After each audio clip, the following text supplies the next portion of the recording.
It's not right that I have to wear this uncomfortable business suit, while Penelope gets to wear that. Are you saying my attire isn't professional? No. I'm saying that you get to exhale. And I don't. I'm reminded that I've been eating too much dessert with every breath. You can buy a bigger suit.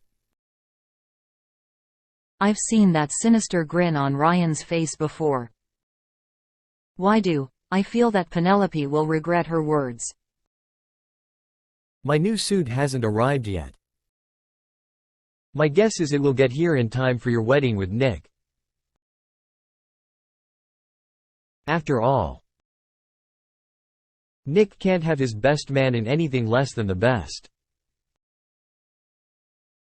On Penelope's special day. Nick. Will you please tell Ryan that I know he's full of it? There is a long pause. And now I'm starting to wonder. Is there something you want to say to me, Nick? Well, I'm holding my breath, wondering what Nick will say. I have a feeling it will change Penelope's life forever. Look who has the last laugh. I am the uncontested, irrefutable champion. The tension gives way to laughter. For everyone except Nick. You sure know how to set up a joke. You're definitely the king. Ryan pulls Nick to the side. Sorry to have a laugh at your expense. You had me going there for a moment though. that's all right. I knew I hadn't told you yet. Wait. You're not serious. Are you? I'm the only one who knows. Aren't I? Just between you and me. I'd like to keep it that way. For now. The look on your face is priceless though. With Nick laughing. I'm sure everything was smoothed over. Did you two hug it out? Ryan was just saying that he'll be more careful about what he says in the future. That's the secret to developing a relationship after all. Suddenly the conversation is interrupted by a crackle over the loudspeaker. The group that funded your last mission into unformatted matter was very impressed with your results. So much so that they're funding another mission. The project just hammered out some last-minute details. I was starting to believe the mission was so secret that no one on the team would be given any details. We're sorry. That was not our intention at all. In this mission, you will be meeting with the CEO of Walmart. That was the big store from the last mission. Why the concern? Unformatted matter already behaves unexpectedly. Recreating previous scenarios could make it more unpredictable.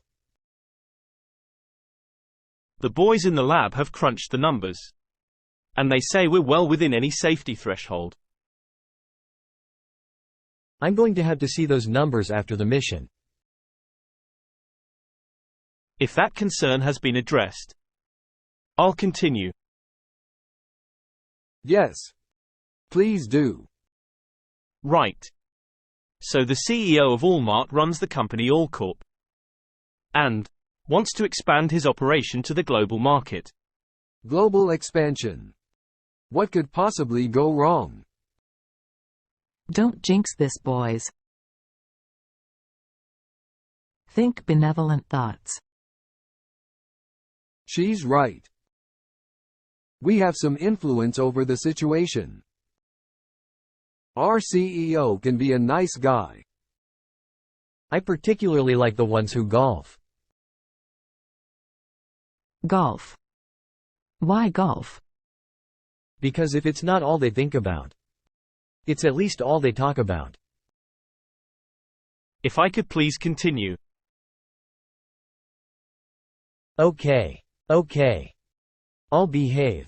You will meet with the CEO and discuss strategies to improve worker productivity, with the goal of making a more productive company. Prepare to enter unformatted matter in 3, 2, 1.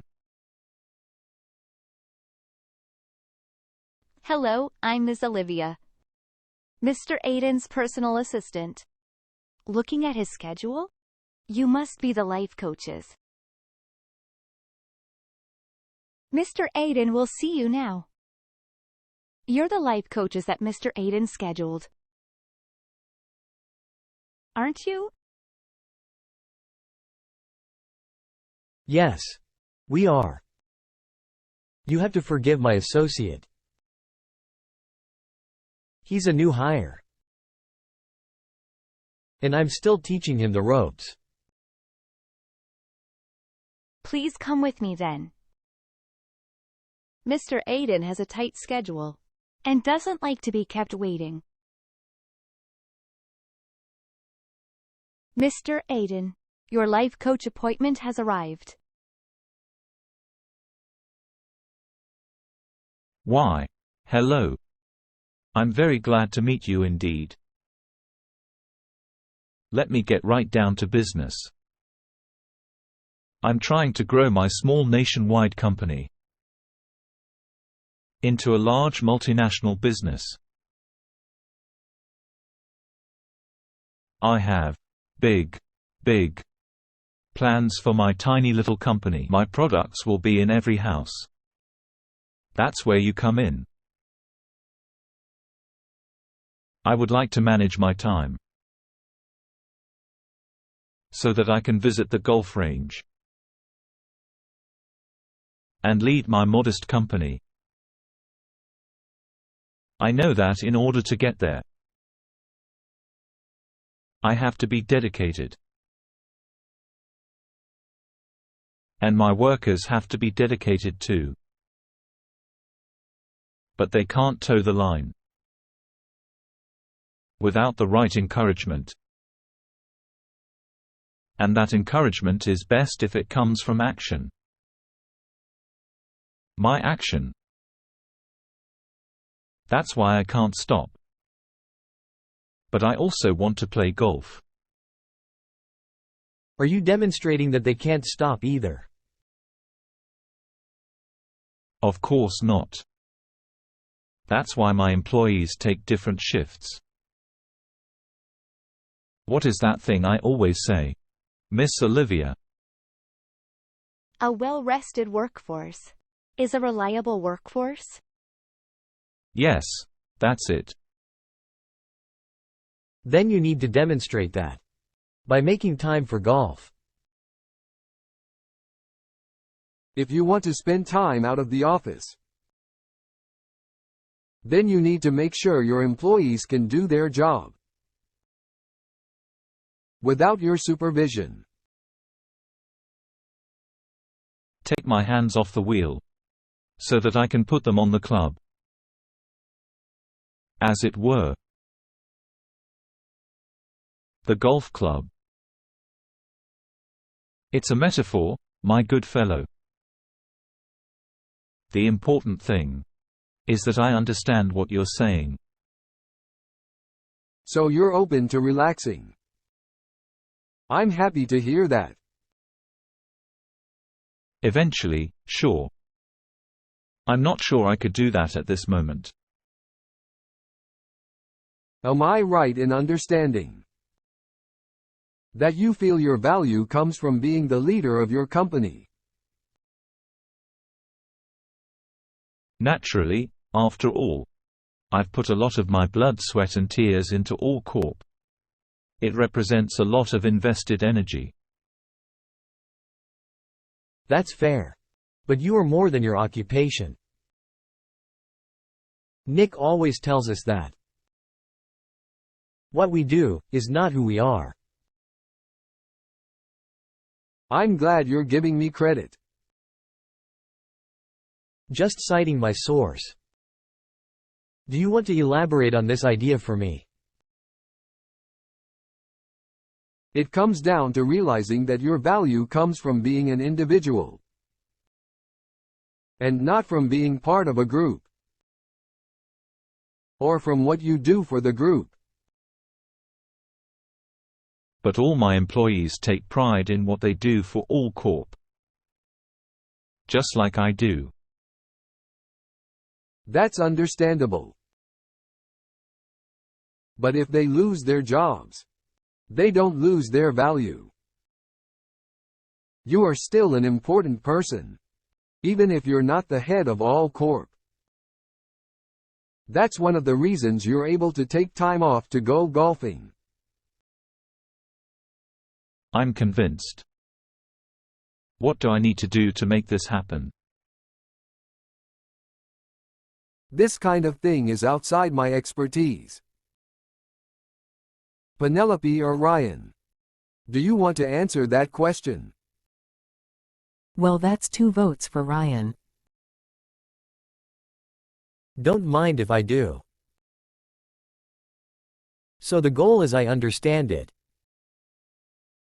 is to have 1 or more employees able to run things in your absence.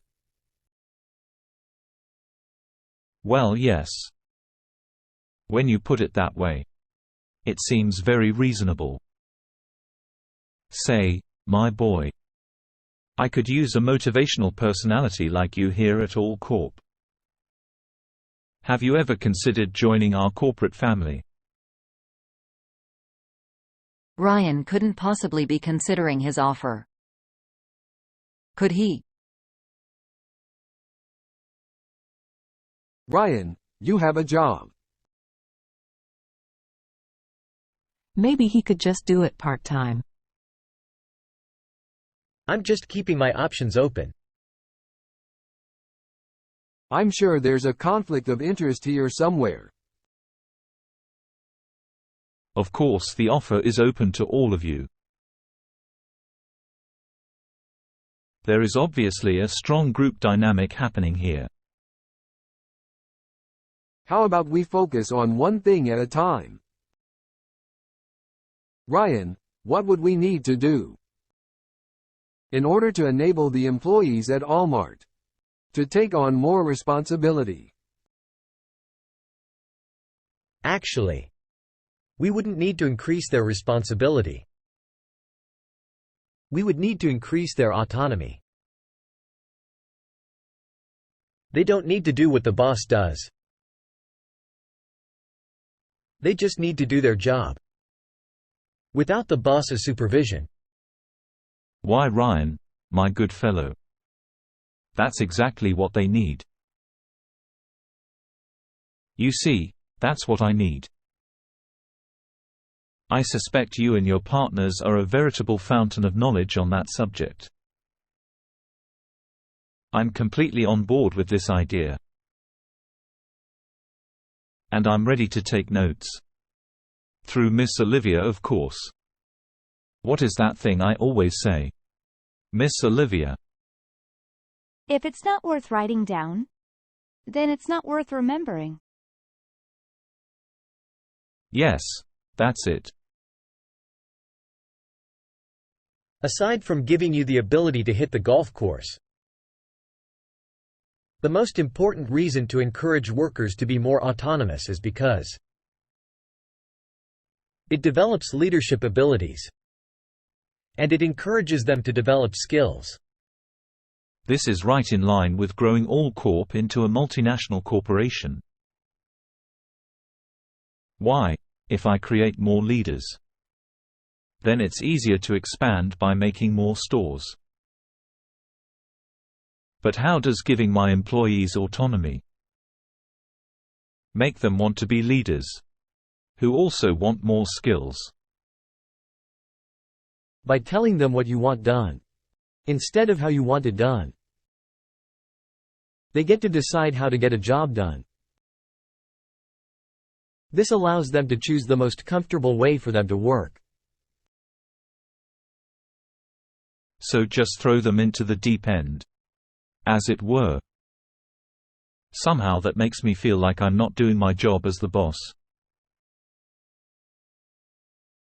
Initially, you will tell your employees how the company does things, and even train them how to do it that way. But after they know that one way to do it, they can make changes. So they are in the deep end, but with a company life vest. I suppose you're right. It's precisely like that. I'm so confused. Nick, my good fellow. Our good lady Penelope is using the colorful language of metaphor to explain things. If I dare say, you are doing a wonderful job. Just wonderful. Oh, couldn't we work here just part-time? You know the answer to that. Ryan. Mr. Aiden's time is valuable. You should continue. Nick, you are a no-nonsense worker. I admire that. I must say, I do have a question. By allowing the employees of All Corp to be more autonomous, they would be taking on more responsibilities. Why would they want to? If an employee finds it hard to do things a particular way, then they are free to develop or discover a new way. They are showing initiative specifically because it benefits them. I still feel that's my responsibility. Their job as employees is to say they need resources to do a job, like training or time. Your job as boss is to provide that resource. That has to do with boundaries. Nick, can you take it from here? As the boss, your only obligation is to express your wants. The same is true for the employee. You can't anticipate what they want, because you can't read minds. So you have to make an environment where the employee feels they can tell you what they want. If you do it any other way, you'll end up wasting your resources trying to meet a want the employee never had. Does that make sense? So my job is not to find a more comfortable way for my employees to do something. Not unless they ask for it. When they do ask for something, that's when you can act. You don't deploy a life raft. If the person knows how to swim. Lady Penelope. Yet again you make complicated ideas simple. These metaphors are starting to hurt my head. It's okay, Nick. Your input is still very valuable. Here. I second that notion. One of the responsibilities of the boss is to make employees feel that they can be honest with them. Otherwise, the employees won't tell you their concerns.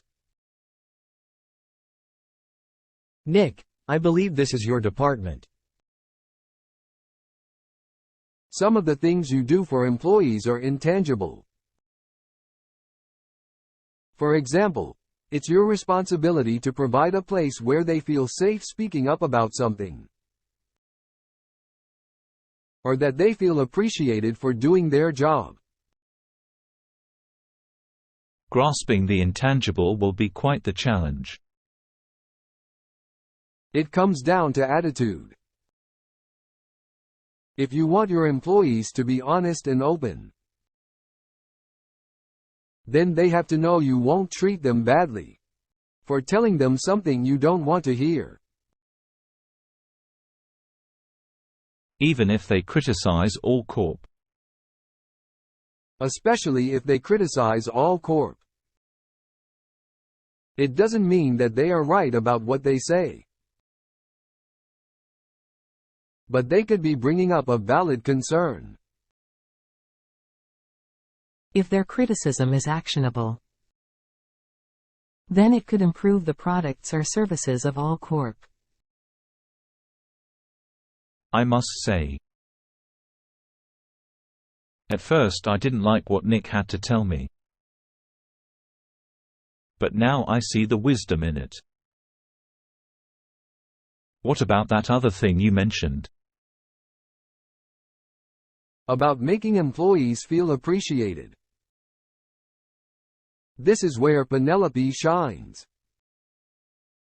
Penelope, would you please take it from here? It would be my pleasure. You could reward employees for a job well done with some kind of award. But it could be something as simple as saying they do good work. That seems simple enough. Miss Olivia, set aside time in the beginning of the morning meeting for me to recognize all my hard workers. Duly noted, Mr. Aiden. And Miss Olivia, thank you for your hard work. You're welcome.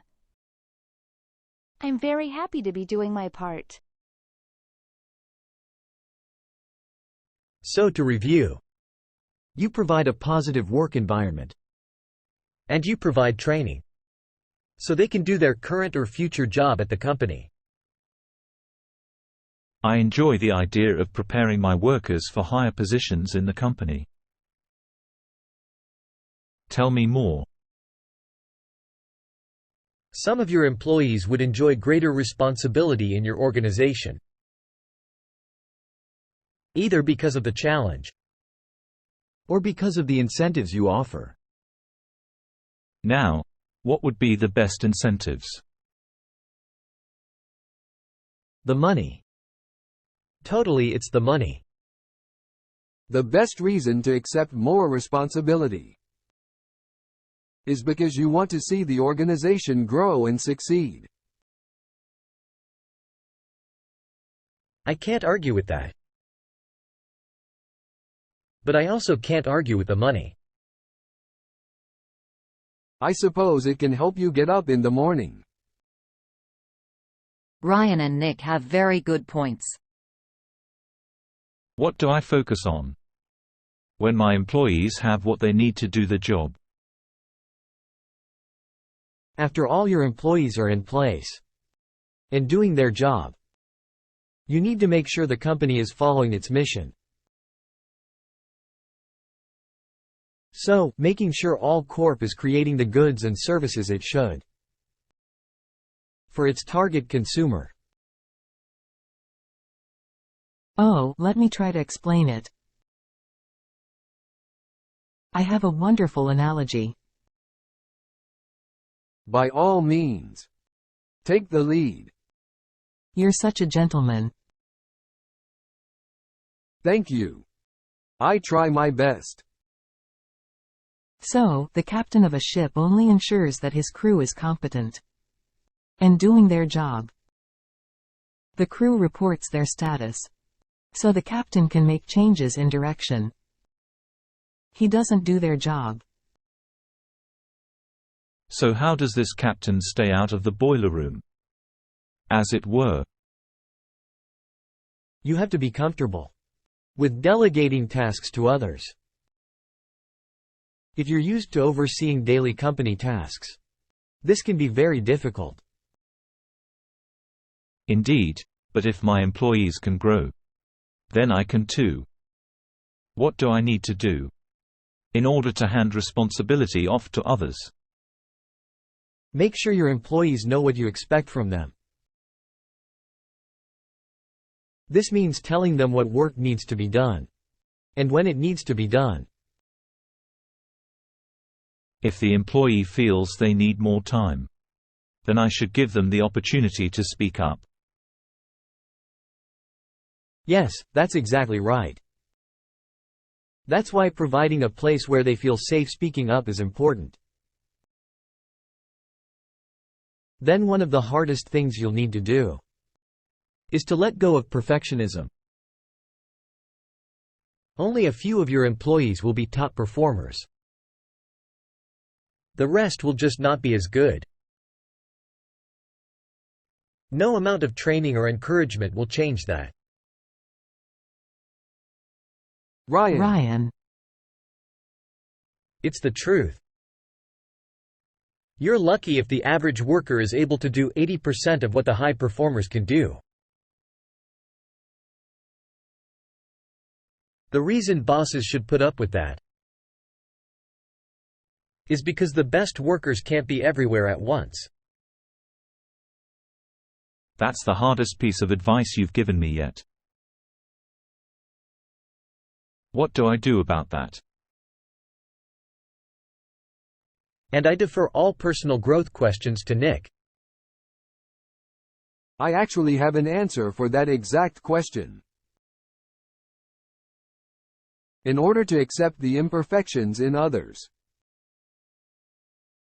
you have to accept your own imperfections. My good fellow, I don't expect myself to be perfect. Actually, Mr. Aiden, sometimes you work overtime to double or triple check your work. Yes, but there is just so much resting on my shoulders. Don't let perfection be the enemy of good enough. It's okay if you make a mistake now and again. Isn't that right, Nick? I couldn't have said it better myself. You're rubbing off on me, Nick. I'll do my best to keep that up. I'd like that. These two are so cute when they get like this.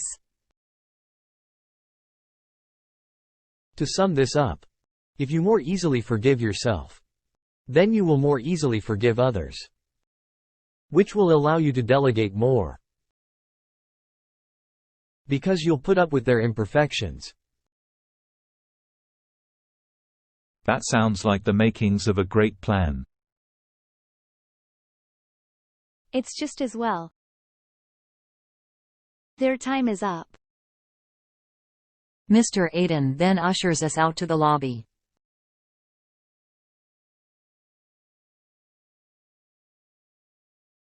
Well, lady and gentlemen, this was very productive, I must say. I will be taking all your advice, focusing on the direction of All Corp, and letting my employees focus on their jobs. I'll let good enough be good enough,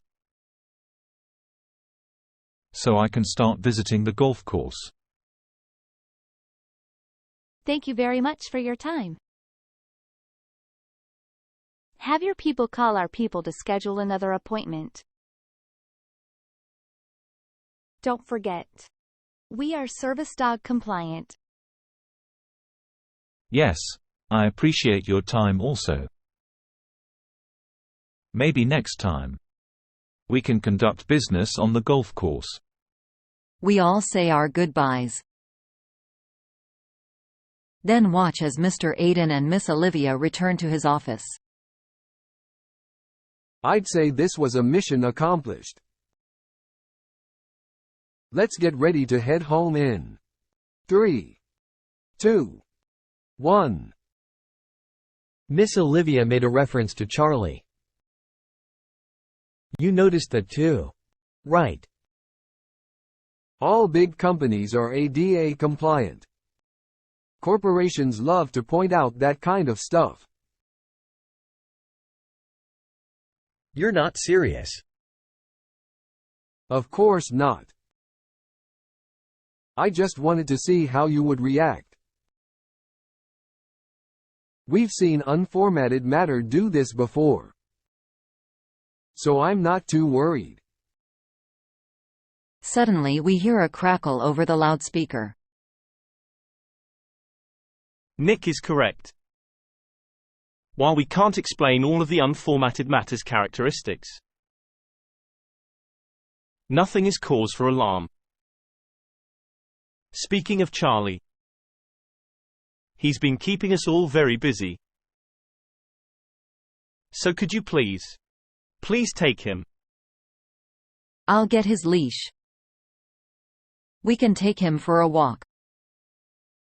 Take him to the dog park. Take him for a walk. Just take him. It sounds like we're done here. Let's go get Charlie.